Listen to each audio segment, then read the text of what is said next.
Igbo ndị ọma, ekele m unu. Igbo bụ Igbo, ndewonu. Ọ bụkwa Ada Abia steeti. Ihe m ji wee bịa taa n'Igbo ndị ọma TV bụ akụkọ ifo.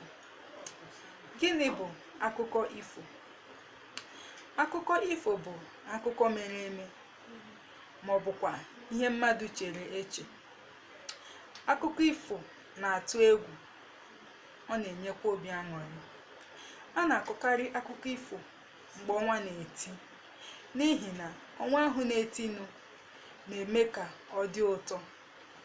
Ọ na-enyekwa ndị mmadụ mmasị ịnọrọ gee akụkọ ifo ma ghọtakwa ya.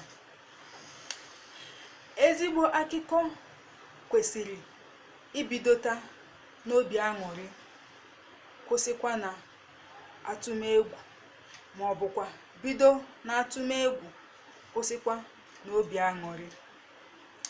N'ihi na akụkọ ọbụla bidotara anụ na atụmegwu kwụsị na atụmegwu abụghị ezi akụkọ, ma ọ bụkwa bidokwa n'obi aṅụrị ma kwụsịkwa n'obi aṅụrị, ọ bụghị ezigbo akụkọ.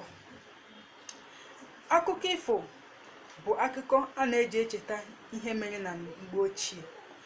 Akụkọ ifo na-akụzikwa ihe. Akụkọ ifo na-emekwa ka ndị mmadụ bịakọrịta ma meekwa ka obi dị ha mma. Ụmụnne m na ụmụnna m, ebe a ka m ga-akwụsị. Ọ bụrụ na ị nwere mmasị n'ihe m mere, pịakwa na subscribe ka ọ dịkwara unu mma.